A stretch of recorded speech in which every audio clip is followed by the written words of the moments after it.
Sertifikasi tentang apa? Teknisi K3 listrik. Nah, hari ini saya akan menjadi narasumber untuk mempersiapkan Bapak Ibu dalam menghadapi sertifikasi. Sebelum kita mulai, saya kenalan singkat dulu. Ini biodata singkat saya. Nama pemberian orang tua ini Muhammad Ali. Alhamdulillah saya dilahirkan di Pekalongan, Jawa Tengah. Tadi ada yang dari Tegal dekat. 27 November 74 ya, 51 lebih tahun yang lalu. Sekarang saya tinggal di Jogja. Nah, pekerjaan sekarang apa? Pekerjaannya buruh negara. Tugasnya untuk mencerdaskan mahasiswa. Penempatannya di Fakultas Teknik Universitas Negeri Yogyakarta. Pengalaman kerja di kampus sebagai dosen, sebagai kaprodi, sebagai kepala laboratorium, ya. Pengalaman di luar ya seperti hari ini sebagai instruktur pelatihan, sebagai asesor, sebagai tenaga ahli dan lain sebagainya. Nah, alhamdulillah untuk keluarga sudah dikaruniai 3 anak dari 1 istri. Hobinya apa? Ini hobinya laki-laki, hobinya olahraga nih ya. Yang kedua traveling. Nah, ini seperti ini nih. Contoh traveling ya dan juga kuliner. Saya kira cukup ya untuk perkenalannya. Nah, ini lanjut tentang ya kegiatan-kegiatan yang kami lakukan itu seperti ini ya. Nah, untuk pengalaman kerja baik sebagai narasumber pelatihan, sertifikasi, webinar maupun seminar ya, seminar nasional ataupun seminar-seminar yang lain. Nah, ini alhamdulillah sudah banyak ya, mulai dari perusahaan mungkin yang sudah mudah dikenal ya. Kalau yang paling sering ya di sini nih saya letakkan di awal ya. Nah, di KAI juga sering nih PLN, Indonesia Power, Nusantara Power ya.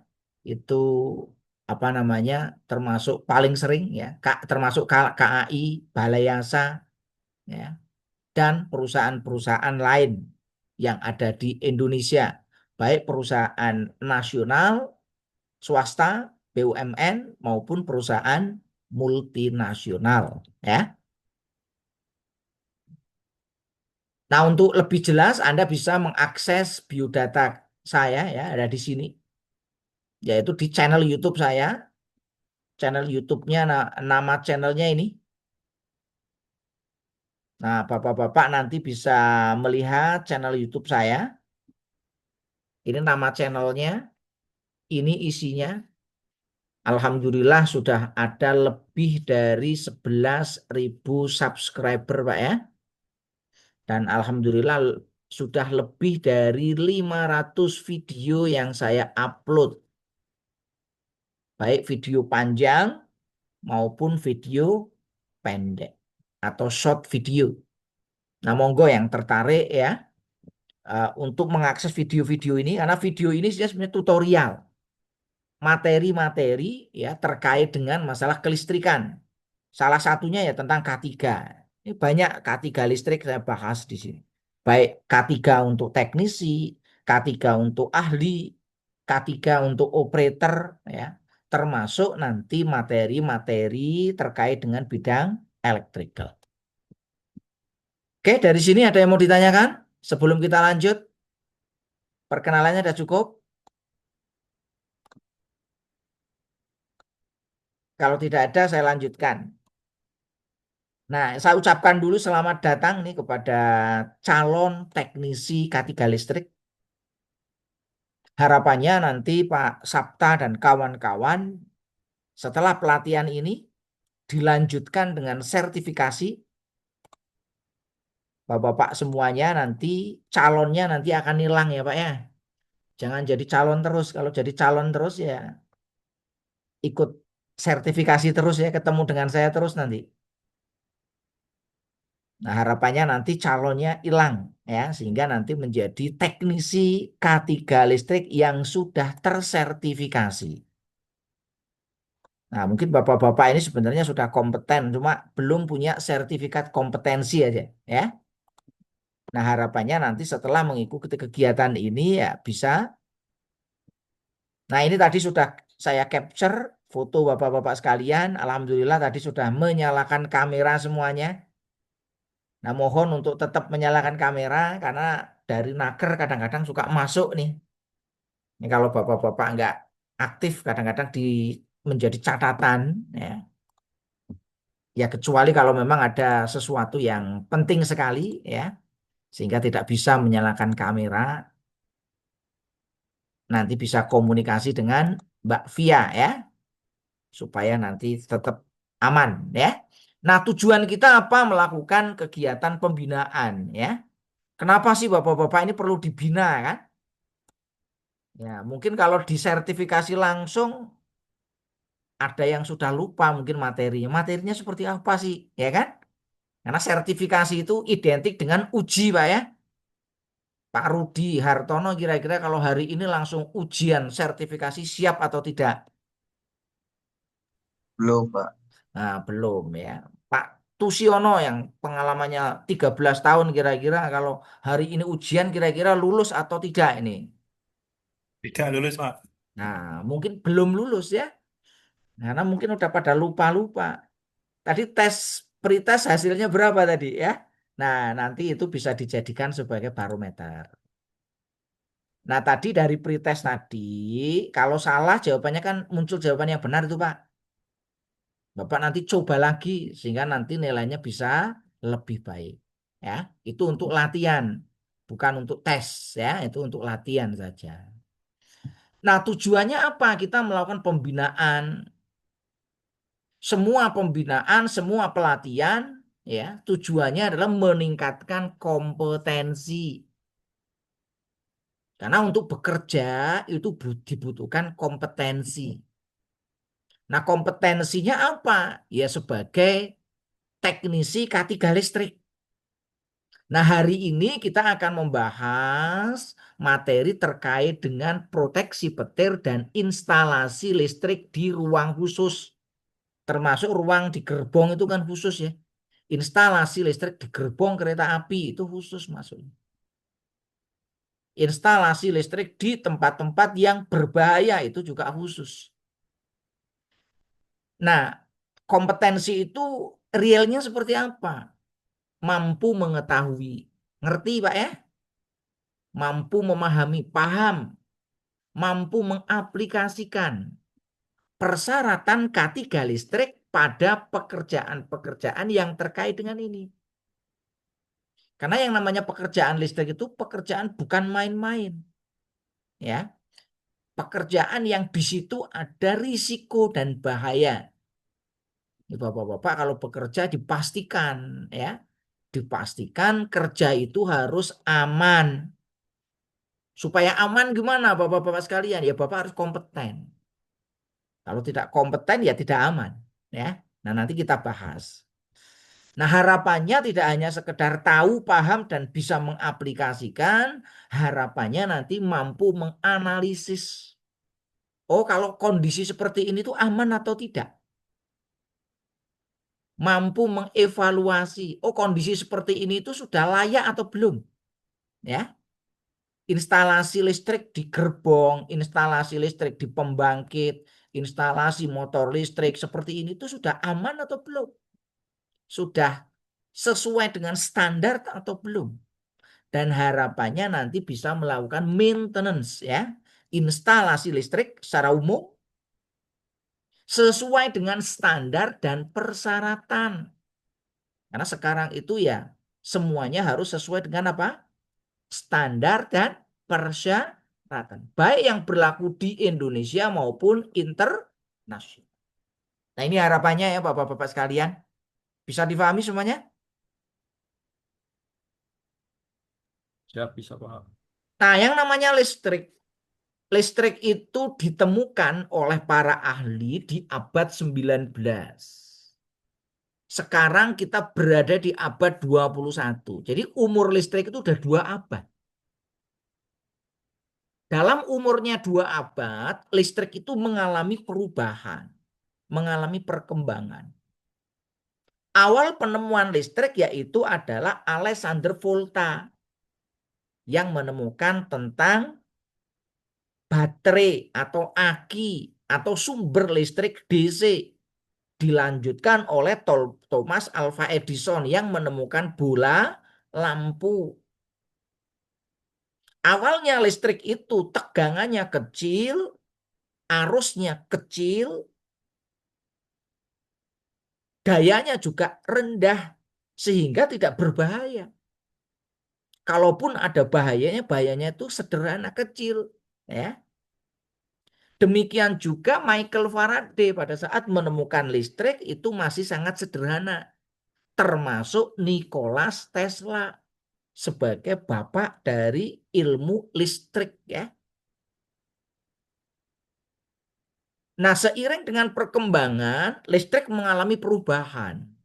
Listrik menjadi sebuah sistem yang sangat kompleks, di mana listrik itu dibangkitkan oleh pembangkit, ya.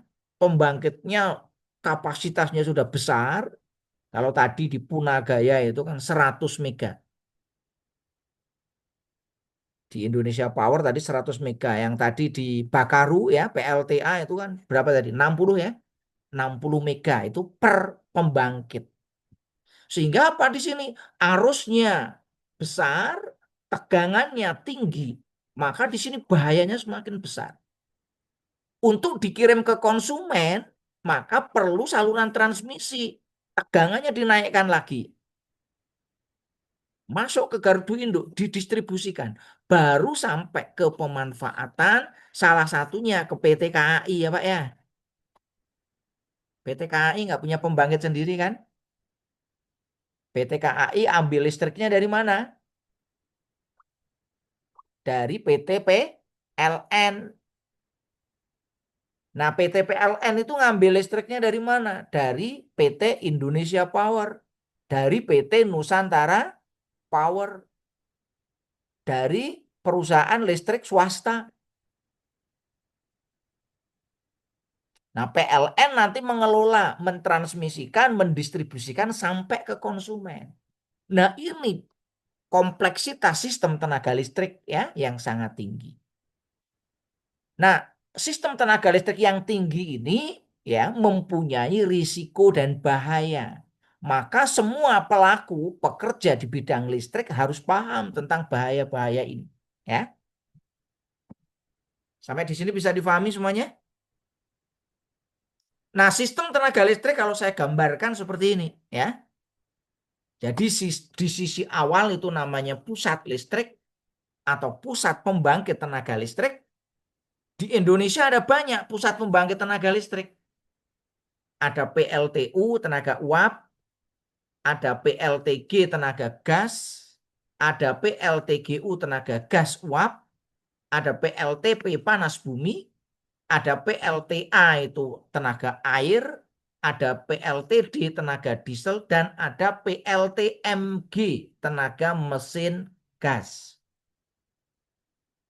Kalau di dunia nanti ada PLT nuklir N. Nah, pembangkit ini kapasitasnya besar. Kalau tadi di Punagaya 2 kali 100. Kalau di Jawa ya, contohnya misalkan di Batang 2 kali 1000. Jadi kapasitasnya berapa kali lipat dari yang di Punagaya ya? 10 kali lipat. Suralaya unit 8 juga 1000 megawatt. Cilacap ada 600, ada 800, ada 1000 megawatt.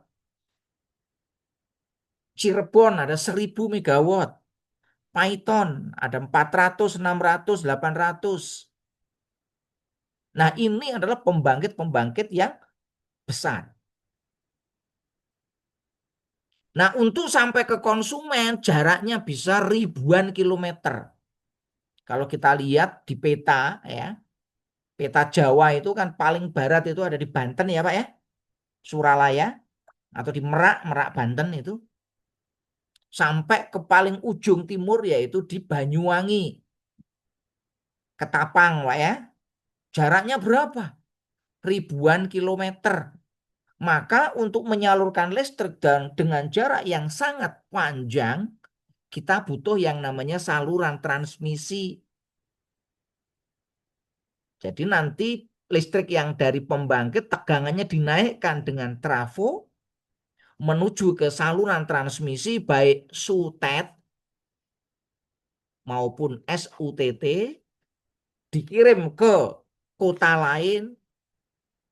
Nah, nanti dari SUTET diturunkan tegangannya di gardu induk ya melalui trafo, nanti disalurkan ke jaringan distribusi, baru nanti dipakai oleh konsumen. Siapa konsumennya?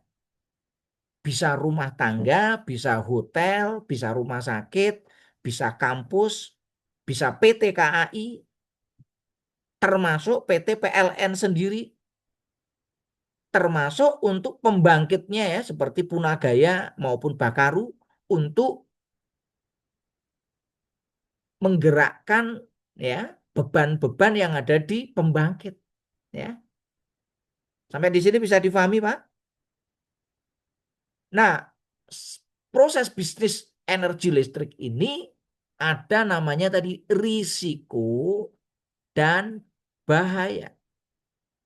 Maka kita yang bekerja di bidang elektrikal, baik di pembangkit, di transmisi, di distribusi, maupun di pemanfaatan tenaga listrik, kita harus ngerti supaya kita tidak mengalami kecelakaan kerja, tidak mengalami penyakit akibat kerja. Sampai di sini bisa dipahami semuanya? Nah, Jawab. sekarang kita bahas ya Paham, Pak. terkait dengan masalah pendistribusian maupun penyaluran tenaga listrik ya. Karena tadi ada risiko bahaya, pemerintah sudah membuat panduan atau guideline. Guideline-nya apa? Guideline-nya itu dituangkan dalam bentuk undang-undang. Yang pertama adalah Undang-Undang Nomor 1 Tahun 70. Pak Rudi Hartono sudah ngerti Undang-Undang Nomor 1 Tahun 70, Pak? Tadi Pak baru baca. Baru baca. Nah, ini di ujian mesti keluar, Pak, ya. Jadi nanti terkait dengan keselamatan kerja itu nanti ada Undang-Undang Nomor berapa? 1 Tahun 70. Paham ya ini ya? Yang kedua, ini Pak Rano sudah ngerti Pak ada Undang-Undang Nomor 30 Tahun 2009, Pak. Belum Pak, belum paham Pak. Baru baca tadi Pak Baru sekilas. baca. Ini di ujian mesti keluar, ya. Apa itu Undang-Undang Nomor 1 Tahun 70? Isinya apa ini Pak Tusiono? Dibaca di situ. Kebijakan nasional dalam upaya menjamin tempat kerja yang aman dan lingkungan sehat. Nah, ini alhamdulillah ini ya Bapak semua ini kerja di PT KAI, bekerja di PLN Nusantara Power. Ya, di mana apa? Perusahaannya menyadari pentingnya tentang apa? Menjamin tempat kerjanya apa di sini? Aman. Menjamin tempat kerjanya lingkungannya apa? Sehat. Ini isi utama dari Undang-Undang Nomor 1 Tahun 70. Bisa difahami ya? Nah, yang kedua Undang-Undang Nomor 20 Tahun 2002 yang diperbarui menjadi Undang-Undang Nomor 30 Tahun 2009. Isinya apa, Pak Rizky Fauzi? Dibaca di sini. Kebijakan nasional dalam hal penyediaan tenaga listrik atau pengusahaan yang andal, aman, dan akrab lingkungan. Nah, jadi pengusahaan tenaga listrik harus apa syaratnya? Andal, aman, dan akrab lingkungan. Selaras dengan Undang-Undang Nomor 1 Tahun 70. Kalau Undang-Undang Nomor 1 Tahun 70 itu fokusnya untuk apa? Menjamin tempat kerjanya. Tapi kalau Undang-Undang Nomor 30 Tahun 2009 menjamin penyediaan tenaga listrik ya. Jadi kalau di PT KAI penyediaan tenaga listrik itu dari mana ya? Kalau di PT KAI kan berarti kan kalau penyediaan tenaga listrik kan sumbernya dari mana? Dari PT PLN. Ngambil dari PT PLN. Ada yang ngambilnya dari tegangan rendah 380 volt ya. Ada yang mengambilnya dari tegangan menengah 20 kilovolt ya. Paham nih semuanya? Jadi di sini yang dijamin ya mulai dari pembangkitan itu harus aman. Transmisi harus aman, harus andal, harus lingkungannya harus sehat. Distribusi juga ramah.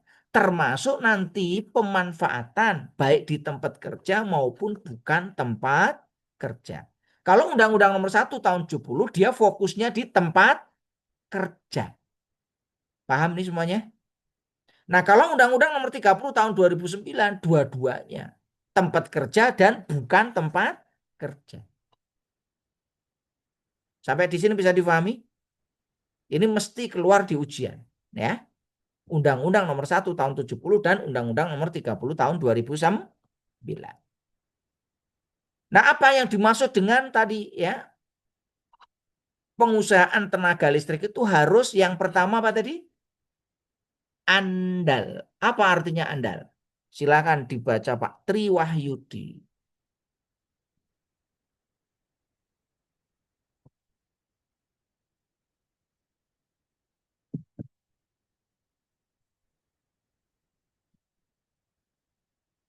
Suaranya belum keluar, Pak. Masih mute.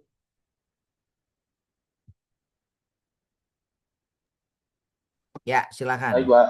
Instalasi listrik dapat beroperasi secara berkesinambungan dalam kurun waktu yang telah direncanakan, mampu mengantisipasi risiko kerusakan akibat ketidaknormalan gangguan. Nah, yang pertama apa? Kalau misalkan lokomotif itu direncanakan ini mampu bertahan berapa ini? 3 bulan. Setelah 3 bulan nanti overhaulnya harus tepat, Pak ya. Jangan rencanakan 3 bulan, baru sebulan sudah banyak trouble ya. Motor traksi ini diperkirakan nanti 6 bulan overhaulnya. Ya nanti harus bisa sampai ke sana. Gensetnya yang di loko harus bisa seperti itu. Trafonya berapa? Itu namanya andal. Paham ya Pak ya? Yang pertama ya. Yang kedua apa?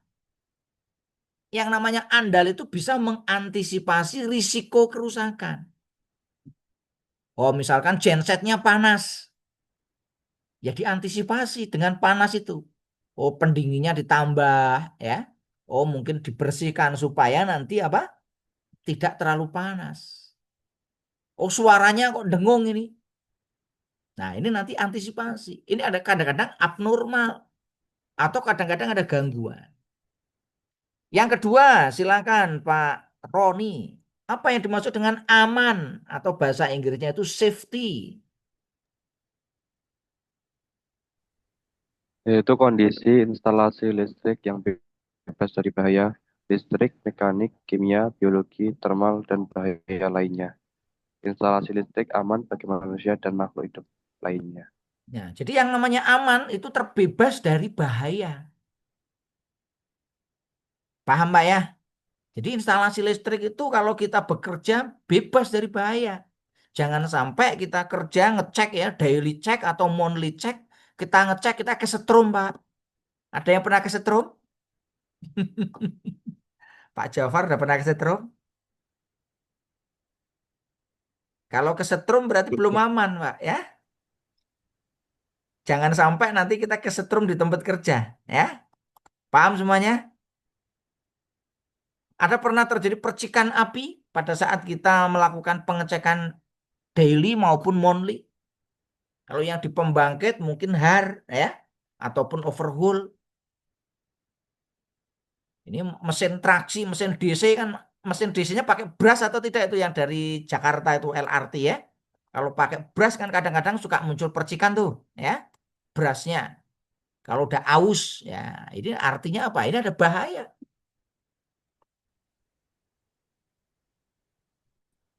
Mungkin terjadi apa? Blast, ledakan. Apa yang bisa meledak? Macam-macam nanti kita bahas ya. Nah, yang ketiga apa yang ketiga ini ya? Yang ketiga Pak Yusworo. Apa yang dimaksud dengan akrab lingkungan itu Pak Yus?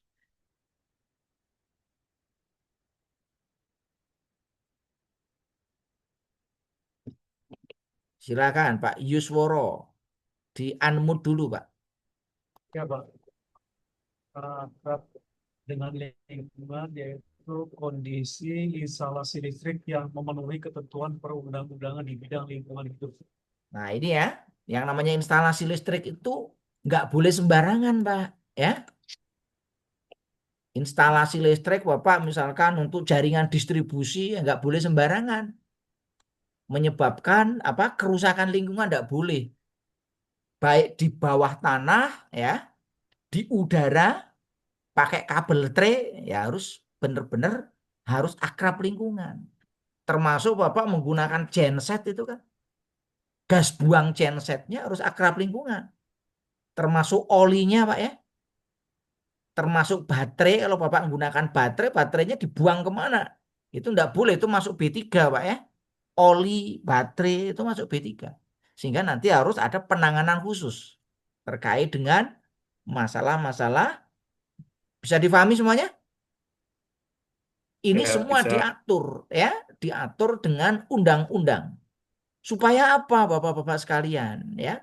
Tujuannya instalasi listrik itu aman tadi. Yang kedua andal, yang ketiga akrab lingkungan.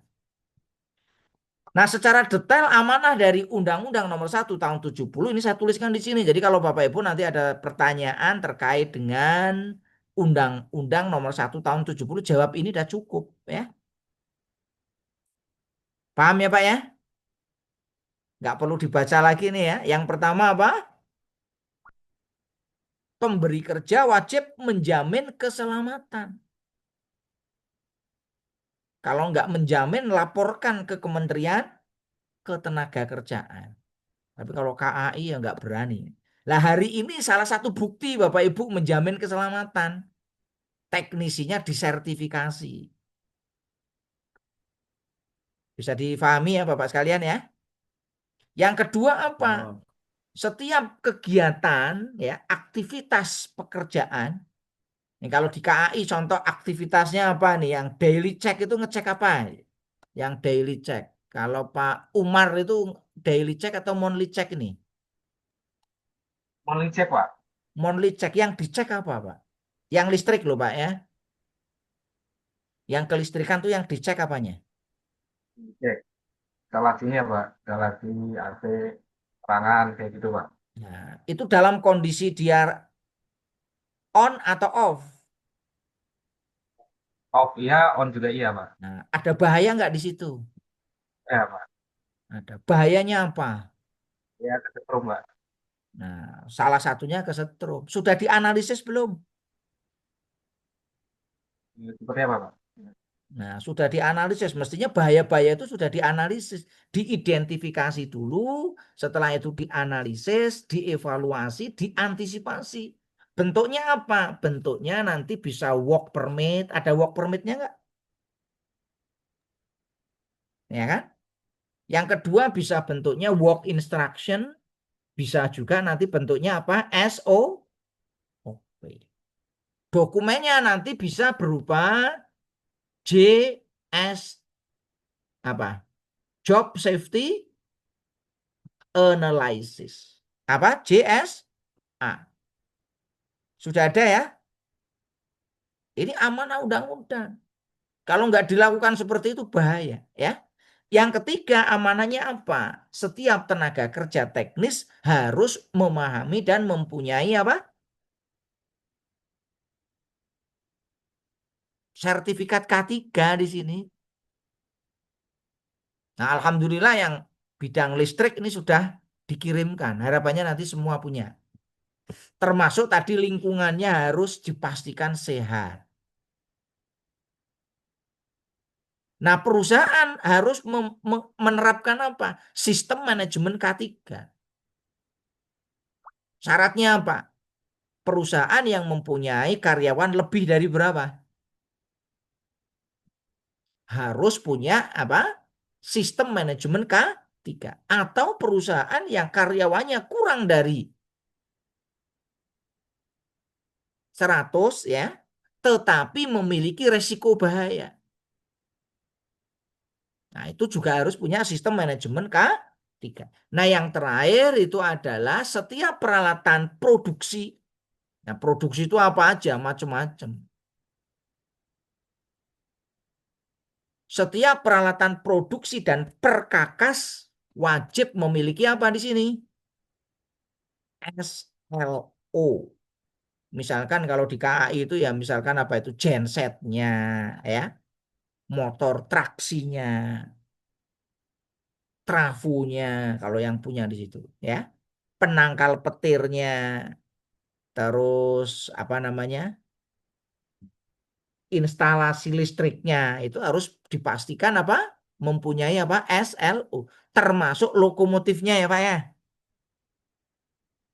Sampai di sini bisa difahami semuanya?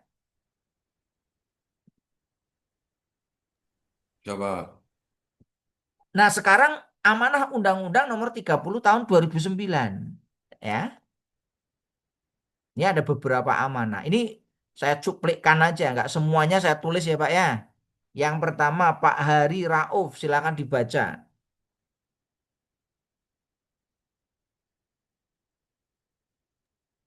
Setiap usaha ketenaga listrikan wajib memenuhi ketentuan keselamatan ketenaga listrikan. Pertama, Jadi setiap usaha ketenaga listrikan di situ ada pembangkitnya, ya, ada ya Pak. sumbernya, ya, ada panelnya, ya, ada apa namanya peralatan listriknya itu harus memenuhi ketentuan keselamatan, ya. Nah, keselamatannya seperti apa nanti kita bahas, ya. Yang kedua apa? Silakan dibaca Pak Dandi.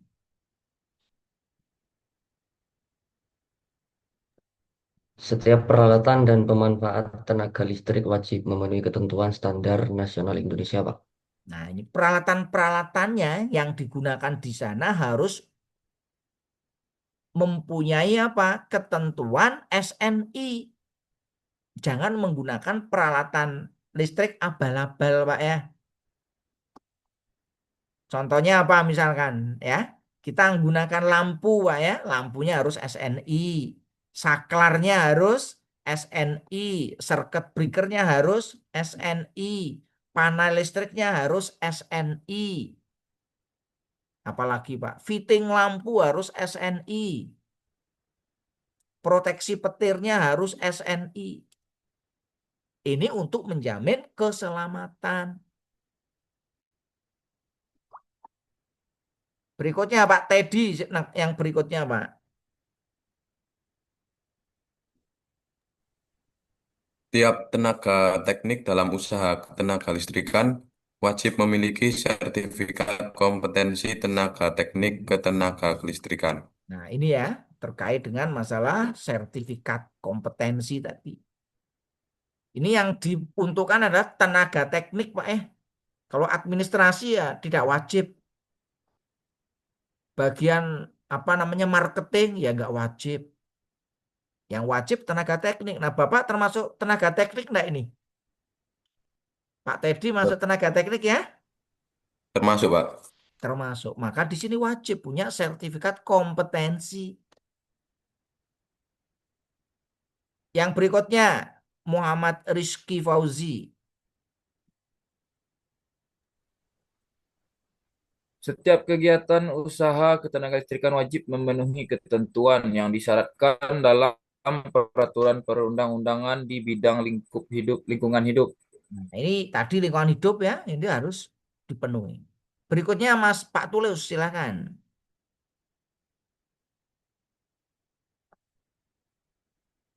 Di-unmute dulu Bapak.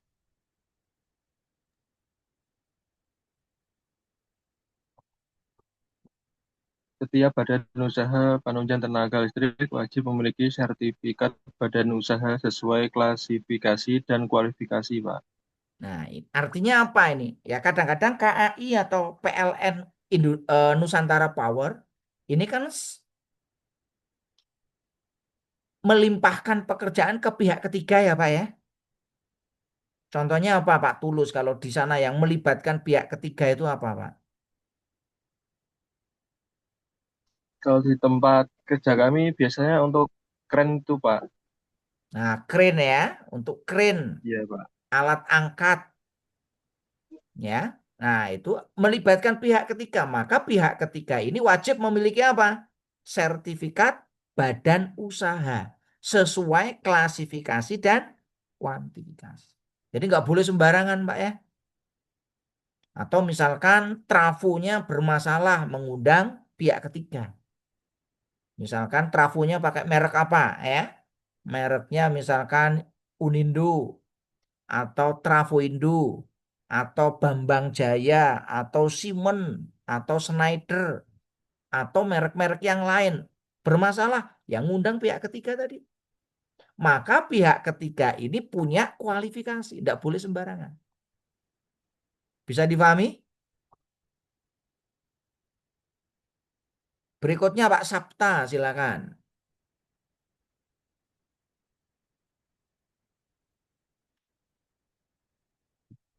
Di-unmute dulu Pak Sapta. Setiap instalasi tenaga listrik yang beroperasi wajib memiliki sertifikat layak operasi.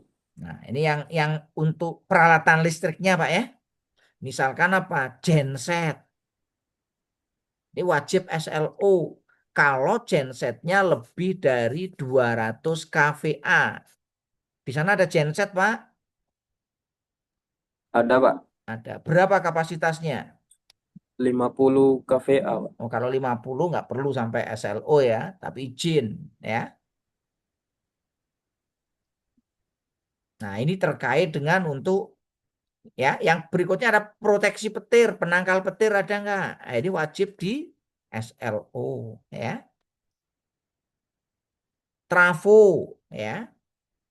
Terus nanti instalasi listriknya itu nanti perlu ya dilakukan apa?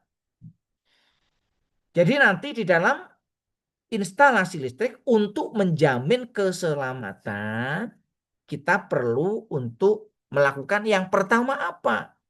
Pastikan dari sisi perencanaan itu sudah memperhatikan aspek K3. Jadi nanti siapa yang melakukan perencanaan itu adalah orang-orang yang kompeten. Konsultan perencananya dipilih dari konsultan perencana yang kompeten. Siapa yang melakukan pemasangan? Siapa nanti yang melakukan pemeriksaan dan pengujian? Yang kedua apa? Untuk memastikan keselamatan, pastikan kita menggunakan peralatan yang berstandar SNI atau standar negara lain yang diakui. Nah, nanti kita bahas standar-standar apa saja yang diakui. Nah, yang ketiga, usaha penunjang yang nanti melibatkan perusahaan itu harus terakreditasi dan tersertifikasi. Nah, di dalam pemasangan pastikan pemasangan itu mengacu pada standar PUIL. Nah, kalau sekarang PUIL itu PUIL berapa Pak yang terbaru Pak? Ada yang tahu nggak Pak? PUIL berapa? Ini teman-teman karena sertifikasi K3 listrik ya, mestinya ada di punya apa? Punya PUIL Pak ya. PUIL yang terbaru PUIL berapa? 2000 berapa?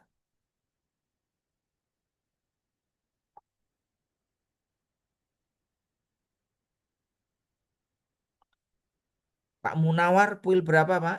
Yang Bapak ngerti? 2011, Pak.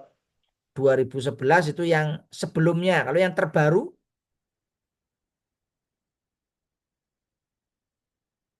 2000 berapa?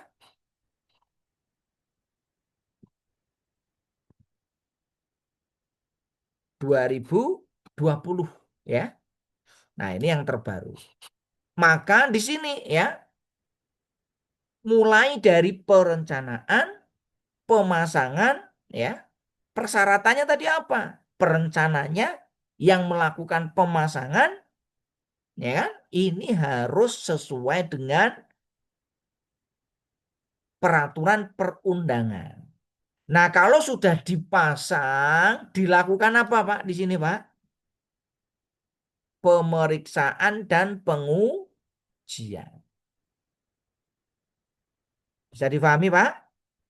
Bapak-bapak sekalian? Nah, pemeriksaan dan pengujian itu kan ada 3, Pak ya. Pemeriksaan dan pengujian awal pada saat pertama kali sistem itu dibangun sebelum digunakan, Pak ya. Yang kedua, pemeriksaan dan pengujian kalau ada perubahan. Ini kalau saya tanya ya, apakah pernah ada perubahan atau tidak ini ya? Pak Ja'far, kalau di tempat sana instalasi listriknya pernah ada perubahan enggak, Pak? Atau Ada sering? Pak, install. Nah, Ada kemarin diganti Pak buat instalasi perlampuan tipe Pak. nah, itu kalau ada perubahan harus dilakukan riksa uji ulang. Apakah masih aman atau tidak? Ya, paham ya, Pak ya? Nah, Paham yang Pak. ketiga pemeriksaan uji berulang. Nah, berulang ini atau periodik ya. Ini tugasnya maintenance. Nah, nanti tergantung kalau instalasi listrik ya, kalau kabel itu pemeriksaan pengujiannya berapa tahun sekali. Kalau motor berapa tahun sekali. Kalau genset berapa tahun sekali ya. Kalau trafo berapa tahun sekali untuk memastikan instalasi listrik itu aman. Nah, kalau kita lolos dalam pemeriksaan pengujian, selanjutnya diberi apa, Pak? SLO. Ya kayak kita kalau kita lolos uji buat SIM, Pak ya. Nanti kita diberi apa, Pak? Diberi SIM ya. Nah, setelah nanti kita mendapatkan SLO, pada saat itu instalasi listrik aman. Tergantung nanti pengoperasian dan maintenance. Sampai di sini bisa dipahami semuanya? Ada yang mau ditanyakan? Sudah jelas? Nah, apa saja yang perlu di SLO, Bapak-bapak sekalian? Ini yang di SLO. Semua instalasi listrik. Ini kalau yang di Punagaya, Pak ya. Yang pertama apa? Yang pertama pembangkit. Kalau Bapak punya pembangkit ya wajib di SLO. PLTU, PLTD, PLTG, PLTA itu wajib di SLO. Paham ya, Pak ya? Yang kedua apa yang perlu di SLO? Saluran transmisi. Tapi kalau KAI kan tidak punya saluran transmisi, Pak ya. Yang punya saluran transmisi itu PLN. Yang ketiga jaringan distribusi. Nah, ini kalau jaringan distribusi punya nih KAI kan. Terutama yang di LRT. LRT tadi siapa ini yang LRT? Pak siapa tadi? Siapa? Saya Pak. Pak Rano kan? Oh, Betul Pak. ini masih adiknya Pak Wakil Gubernur nih ya. Nah, itu kan di situ ada distribusinya kan. Mulai dari awal ya kita ngambil sana ngambilnya listrik PLN-nya dari berapa? Tegangan berapa, Pak? 20 kV atau 150 kV, Pak? 20 kV Pak. 20 kV. Nah, 20 kV kan nggak langsung digunakan toh, Pak. Betul Nanti Pak, itu kan nggak langsung. didistribusikan kan. Nanti didistribusikan dulu tegangan keberapa dulu ya. Nanti kan diubah ya Pak ya. Ada pengubahan, ada rectifier kan di situ. Iya Pak, ada Pak. Ada rectifier, nanti dibagi-bagi itu nanti masuk distribusi. Itu juga nanti harus di SLO. Termasuk pemanfaatan tenaga listrik. Nah, pemanfaatan tenaga listrik itu bisa di tegangan tinggi. Ini kalau konsumen yang menggunakan listriknya lebih dari 30 megawatt. Emang ada Pak yang lebih dari 30 megawatt? Banyak. Ini biasanya perusahaan-perusahaan besar Pak ya. Kalau di Sulawesi itu misalkan ya smelter ya, itu lebih dari 30. megawatt. Kalau di Jawa Barat tuh contohnya ya Bio Farma lebih dari 30 megawatt. Kalau di Banten itu ya contohnya di Cilegon itu ada PT Chandra Asri, ya kan? PT Krakatau Steel, ya. PT apalagi itu kan banyak ya. Kalau di Jawa Timur apa? Ada PT Freeport Gresik, ada PT Semen Gresik, ya kan? Itu lebih dari 30 megawatt. Nah, yang kedua ada pemanfaat tegangan menengah. Ya, tegangan menengah ini biasanya untuk yang berlangganan antara 200 kVA sampai 30 MVA atau MV lah ya. Kalau di ini pakainya MVA sebenarnya bukan V ya. Ini bukan MV, MVA, volt ampere. Contohnya siapa ya tadi? LRT, KAI kan? KAI itu kan pakainya 20 kV. 20 kV itu masuk tegangan menengah. Termasuk Nusantara Power, Punagaya maupun Bakaru.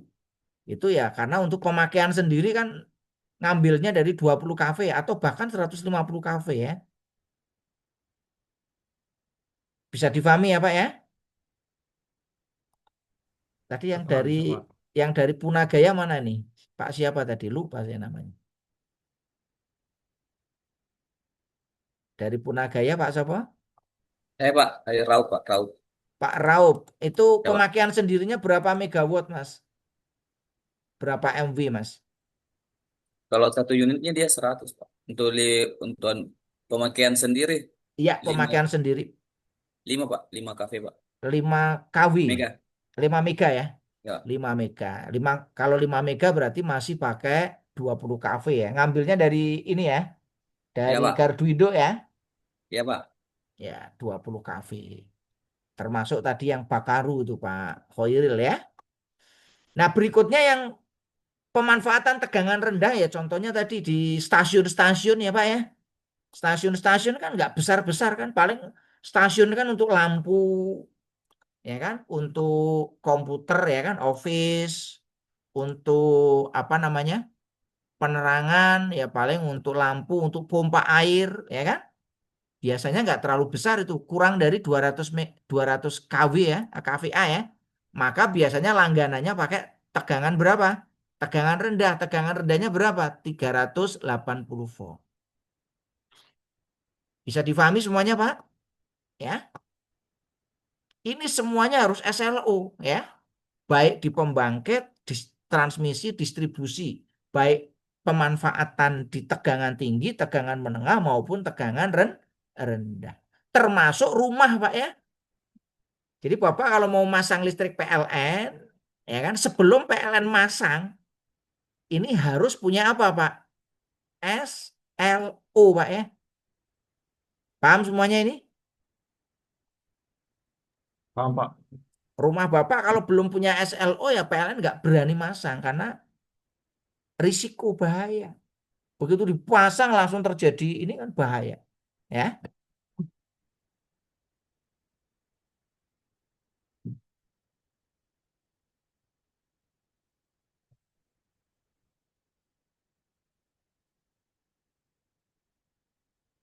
Nah, sebagai pegangan teknisi ya, apa pegangannya di sini supaya kita bisa bekerja dengan aman. Nah, ada beberapa pegangan yang perlu kita perhatikan. Yang pertama apa, Pak? Ya, sebagai seorang teknisi harus ngerti tentang hukum listrik ya. Hukum dan teori listrik yang pertama. Contohnya apa hukum teori listrik? Ya minimal itu ngerti. Nah ini Pak ya.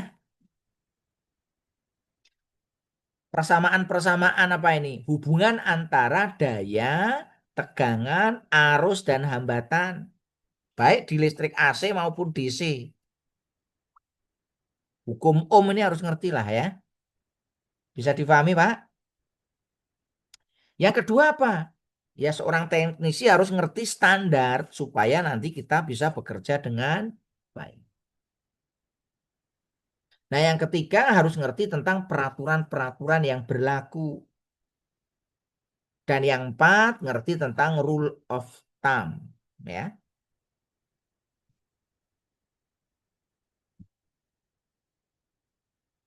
Apa itu rule of thumb? Rule of thumb seperti ini, aturan jempol. Nanti saya jelaskan, ya. Nah, terkait dengan standar, standar apa yang perlu kita pahami? Karena kita di Indonesia, maka standarnya apa, Pak? SNI. Ini standar yang dipakai di Indonesia. Apakah SNI itu sudah komplit? Belum, ya. Maka kadang-kadang kita mengacu ke standar negara lain. Contohnya apa? Contohnya misalkan IEC, itu standar Eropa. Negara-negara Eropa. ANSI, negara Amerika. BSI, negara-negara Inggris Raya.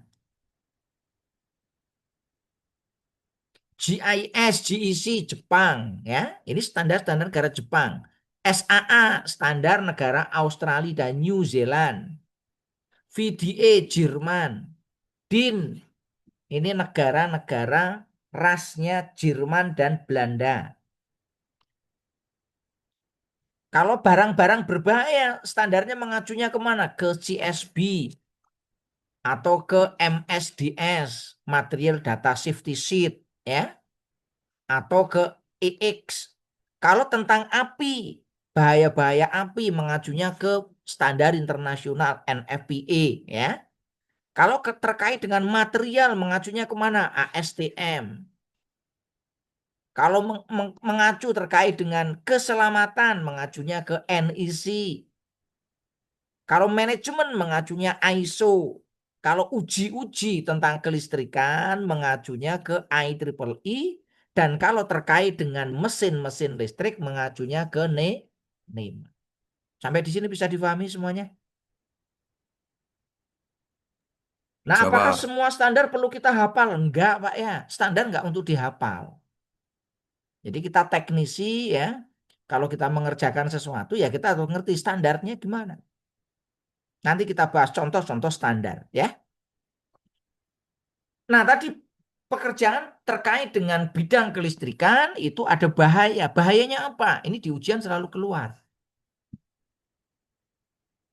Bahayanya minimal ada 3, ya. Yang pertama bahaya apa?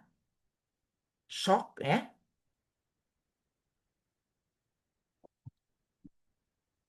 Shock itu kesetrum, Pak, ya. Tersengat listrik. Yang kedua bahaya arc, percikan api. Yang ketiga bahaya blast, ledakan. Nah, yang keempat itu ada bahaya selain 3 ini. Nah, pekerjaan listrik supaya aman tadi gimana caranya? Ya harus direncanakan dengan baik. Ini bukan hanya di distribusi nih, ya. Pekerjaan kelistrikan, ya. Selain direncanakan, di sini apa? Dipasang. Jadi harus direncanakan, dipasang, diperiksa, diuji, dioperasikan, dan di-maintain oleh orang-orang yang Kalau tidak gimana? Ya seperti gambar ini. Instalasi listrik kita pengen aman, andal, dan akrab lingkungan. Tapi nggak direncanakan dengan baik. Seperti perempuan ini pengen mendorong gajah. Ini Mbak Eva kalau mendorong gajah kira-kira gajahnya gerak atau tidak? Mbak Via kok Mbak Eva? Ini gajahnya mungkin tidak gerak nih, ya. Sudah mendorong gajah, gajahnya disuruh masuk ke kandang, pintunya sekecil ini. Ini kira-kira masuknya tahun berapa ini gajahnya? Nunggu gajahnya mati dulu, ya kan? Setelah mati dipotong-potong, ya kan? Masukkan ke pintu bisa, Pak, ya. Nah, ini mirip kalau kita pengen instalasi listrik kita apa? Pengen aman, pengen andal, pengen selamat, tapi tidak kita maintain dengan baik, ya. Nah, bahayanya apa aja, ya? Bahayanya di sini. Pak Triwahyudi, bahayanya apa, Pak, kalau di PT KAI ini, Pak? Bahaya mekanik ada nggak, Pak? Bahayanya ya seperti tersengat gitu. Ya, kalau di KAI kan bahaya nggak cuma listrik doang, toh, Pak ya? Ada bahaya mekanik Ya, nggak? ada Pak. Seperti mungkin ketabrak, tertemper bisa, Nah, kejatuhan bisa.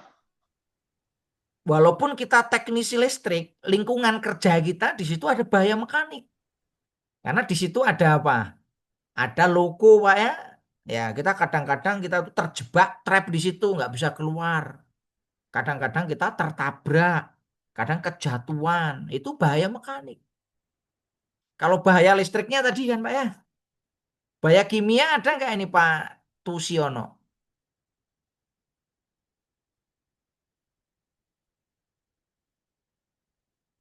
Ada, Pak, bahan-bahan Ya, kimia. bahan-bahan kimia kan tetap ada ya Pak ya. Bahaya biologi ada nggak kira-kira? Kadang-kadang panel-panel yang tidak kita maintain dengan baik itu dijadikan sarang apa Pak? Sarang tikus ya.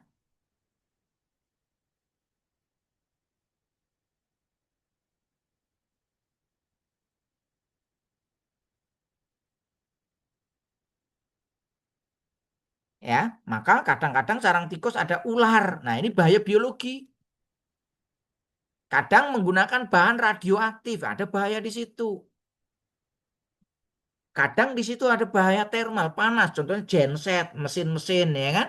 Kalau kita lihat di logo ya panas. Ada bahaya termal. Kita melakukan pengecekan tidak sadar kita menyentuh benda-benda yang panas.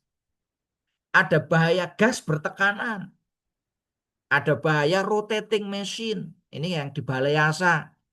Pas waktu melakukan ini ya, menguji misalkan rotating machine, kita pakai tali, talinya nyangkut ke kita, ya bisa bahaya di situ. Ada bahaya kejatuhan, ada bahaya terpeleset, dan lain sebagainya. Ini bahaya-bahaya pada saat kita bekerja di bidang elektrikal. Nah, yang listriknya apa? Ini tadi yang listriknya, bahayanya ini.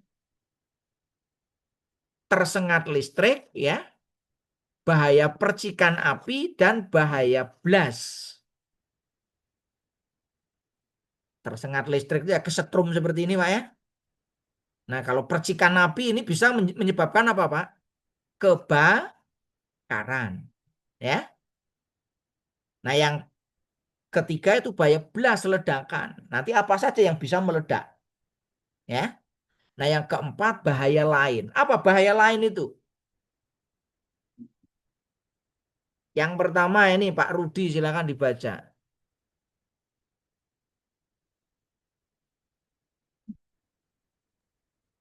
Bahaya induksi elektromagnetik, peralatan listrik atau frame motor, bodi peralatan, dan lain-lain. Nah, ini biasanya ya peralatan listrik kadang-kadang kalau kita pegang nyetrum Pak ya, bodinya ya. Kenapa? Karena ada induksi elektromagnetik. Bagaimana supaya tidak nyetrum, Pak? Dipasang apa, Pak? Grounding, Nah, sudah dipasang di sana, Pak. Groundingnya bagus. Ini kalau groundingnya tidak bagus, pegang genset bisa nyetrum, ya. Pegang motor traksi bisa nyetrum tuh. Logonya kalau dipegang yang bagian logamnya bisa nyetrum. Bahaya. Maka groundingnya harus bagus, ya. Yang kedua bahaya apa ini, Pak Rano? Nomor dua, bahaya radiasi dari peralatan-peralatan listrik yang mempunyai tegangan dan arus listrik. Nah, ini berupa apa bahayanya? Medan elektromagnetik, Pak ya. Yang ketiga, bahaya apa, Pak Roni?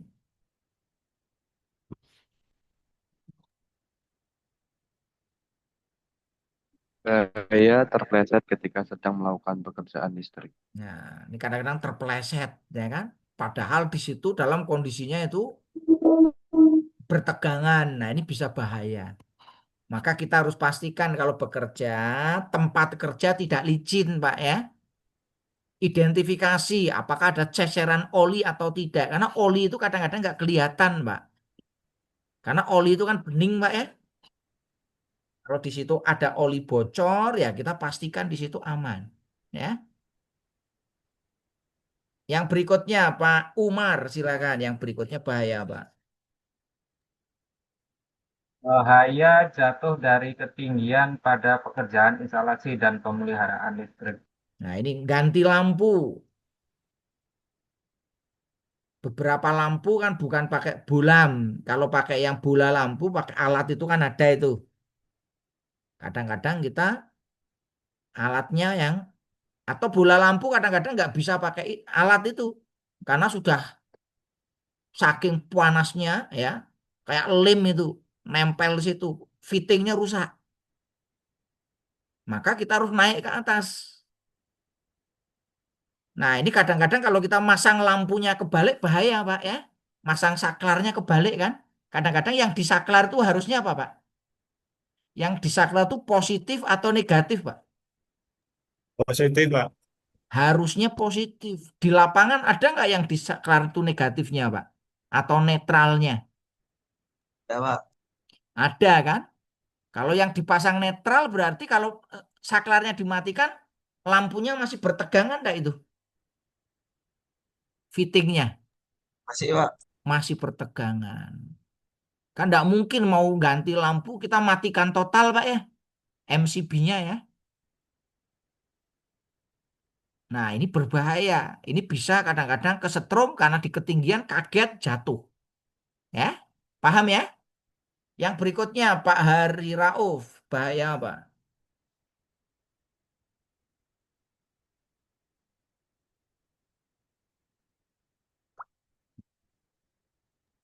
Ya, Pak. Apa Pak? Bahaya apa ini? Tertusuk pada saat mengupas kabel, Pak. Nah, tertusuk, tergores, tersayat. Ini Ya, Pak. kadang-kadang kita kan ngupas kabel itu alatnya satu, Pak ya. Cutter. Ini nggak boleh Pak ya ngupas kabel kok pakai cutter nih kan. Bahaya. Kadang-kadang ada lagi yang lebih parah Pak ya. Ngupas kabel pakainya apa? Korek api.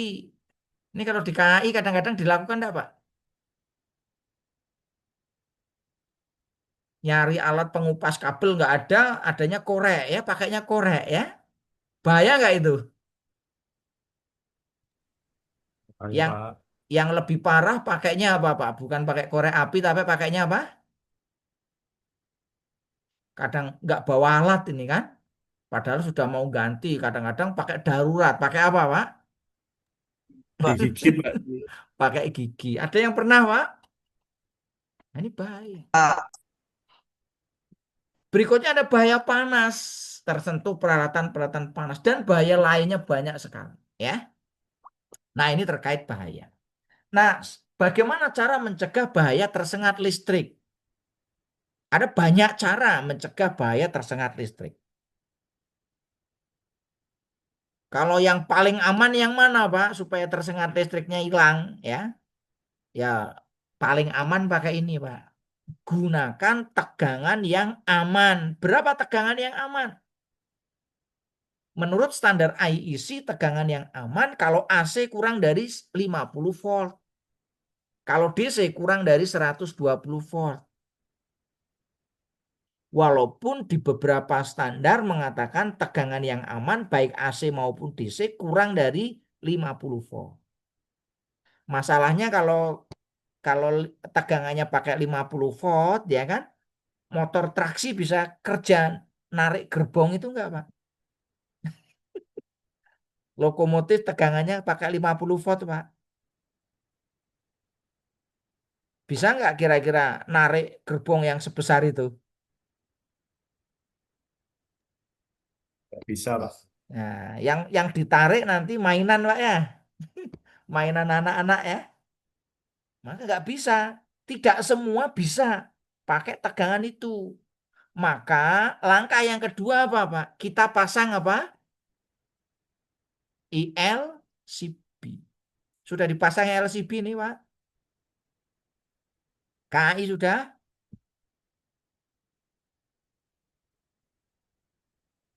Pak Jafar sudah dipasang belum?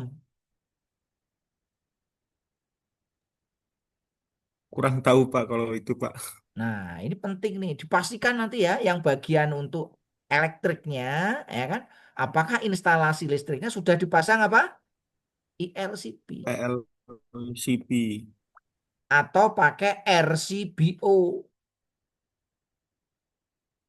ya. Jadi kalau ada orang kesetrum yang mati bukan orangnya, Pak, tapi sumber listriknya karena diputus oleh ILCP. Paham ya, Pak ya? Semua bisa dipahami? Nah, cuma kalau kita pakai ELCB atau RCBO, kalau ada instalasi listrik yang kendor, kotor, karat, ini ELCB juga kerja. Maka kalau kita pasang ELCB, dipastikan instalasi listrik kita harus baik. Tidak boleh ada kabel rusak, tidak boleh ada sambungan yang kendor, tidak boleh ada sambungan yang kotor. Paham semuanya, Pak? Nah, cara lain pakai apa? Cara lain. Cara lain kalau kita pengen aman bekerja, ya kita matikan dulu sumbernya. Jadi kalau ngecek-ngecek kita matikan, aman, Pak ya. Kalau kita matikan sumbernya, kita pasang apa nih, Pak? Loto. Ini aman, ya. Pak, ada yang nggak bisa kita matikan. Kalau nggak bisa dimatikan, kita pastikan diisolasi. Atau paling tidak kita pasang pelindung dengan menggunakan IP. Supaya apa? Tangan kita nggak bisa nyentuh bagian yang bertegangan. Jari kita nggak bisa masuk ke situ. Kita pasang penghalang. Atau paling tidak kita jaga jarak aman. Atau kita juga bisa menggunakan APD pada saat kita bekerja dekat dengan tegangan atau instalasi listrik yang bertegangan. Dan pastikan instalasi listrik dan bodi peralatan di-grounding dengan baik. Sampai di sini bisa dipahami semuanya? Ini cara mengatasi bahaya shock supaya tidak terjadi. Ya. Yang kedua bahaya ars. Apa itu arsing? Arsing itu percikan api. Nah, percikan api bisa kecil, bisa besar. Nah, percikan api ini bisa membahayakan karena ini bisa menyebabkan terjadinya kebakaran. Bisa menyebabkan terjadinya hubung singkat. Bahkan bisa memicu blast. Nah, apa penyebabnya? Ya. Penyebabnya biasanya arsing itu muncul karena apa? Instalasi listrik yang apa yang pertama? Lembab. Maka instalasi listrik harus dipastikan tidak lembab ya Pak ya. Paham semuanya ini? Yang kedua, biasanya percikan api muncul karena kendor. Apa yang kendor? Nah, di sini nih biasanya kendor nih. Kabel ke circuit breaker kendor. Kabel ke magnetic kontaktor kendor. Kabel ke busbar kendor. Kabel ke peralatan listrik motor ke terminasi motor kendor. Apalagi selain kendor? Kotor. Biasanya yang menyebabkan terjadi arsing itu ya kotor. Atau karat karena lingkungan, Pak ya. Ini terutama yang pembangkit apa namanya yang di Nusantara Power yang Punagaya yang dekat laut ya. Biasanya di situ kan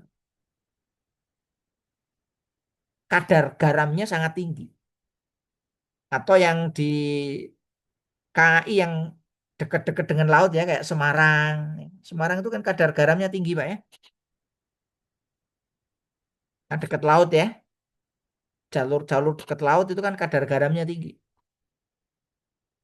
Pekalongan kan dekat laut itu ya. Tegal, yang di Pantura itu kebanyakan dekat laut.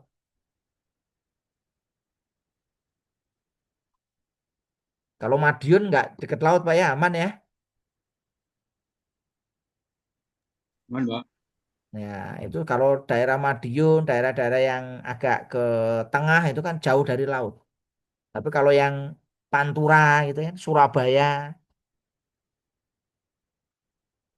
Tuban, mana lagi itu, Rembang, mana lagi itu. Ya, itu kan daerah-daerah laut ya. Nah, biasanya daerah dekat laut itu kadar garamnya tinggi. Maka peralatan-peralatan listrik yang tidak dilengkapi dengan anti karat ya, itu mudah karatan. Kalau karatan gimana? Ya kalau karatan ya nanti akan muncul hambatan atau impedansi yang tinggi. Nah, impedansi yang tinggi inilah yang menyebabkan terjadinya panas. Lama-lama muncul apa? Percikan api. Nah, muncul percikan api, ya kan? Lama-lama akan menyebabkan kabel itu akan aus. Sehingga mudah isolasinya mudah rusak. Kalau rusak mudah konslet. Kalau konslet itu apinya cukup besar. Nah, ini contohnya begini. Penyebab-penyebab kebakaran biasanya disebabkan karena itu. Nah, untuk menghindari arsen gimana? Ya, biasanya nanti dipasang ELCB untuk kebakaran. Kalau LCB untuk keselamatan manusia kan 30 miliampere. Waktunya 20 milisecond ya. Kalau untuk kebakaran itu biasanya dipasang 30 miliampere. Nah, yang kedua, arsen biasanya itu muncul pada peralatan-peralatan yang tidak memenuhi standar.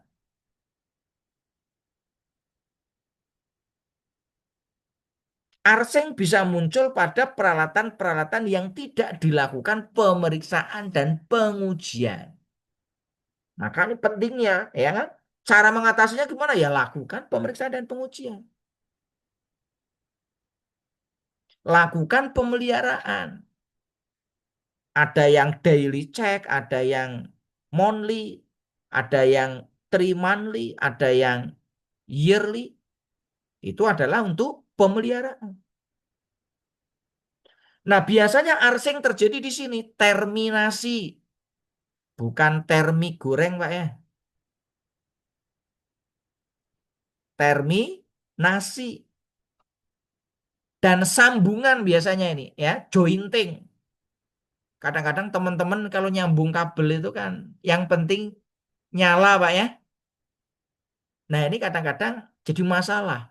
Contoh misalkan kita nyambung kabel serabut dengan kabel pejal. Ini kalau kita tidak punya kompetensi, mesti sambungannya jelek. Kalau sambungannya jelek ya mudah muncul arsen. Atau kita nyambung kabel aluminium yang intinya aluminium dan tembaga. Ini kalau kita kompetensinya tidak bagus, bahaya, Pak. Nyambung dua kabel yang berbeda. Atau ya tadi ya macamnya banyak sekali terkait dengan arsen. Sampai di sini bisa difahami, Pak? Ada yang mau ditanyakan?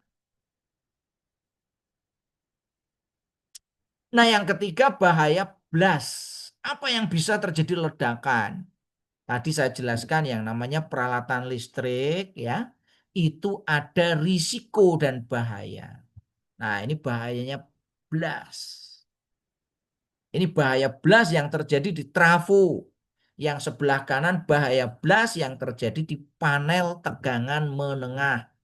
Atau dikenal dengan istilah switchgear, kubikel ya. Nah, ini ada orang Pak ya, lagi mengoperasikan, di situ terjadi kebocoran, just langsung di situ terjadi apa? Blast. Bisa difahami semuanya? Maka kita di dalam kita bekerja tadi ya, SOP-nya, work instruction-nya, work permit-nya kita harus perhatikan. Ada yang mau ditanyakan? Kita sudah jam 10.15. Ya, kita break dulu ya Mbak Via ya. Nanti Boleh, tidak Bapak. terlalu lama nanti kita ya. Oke. Oke, kita break dulu ya. Break 15 menit ya. 15 menit hingga 10.30 berarti nggih, waktu Ye. Indonesia Barat. Ya, Pujian. oke. Baik, selamat siang, selamat beristirahat Bapak-Bapak sekalian.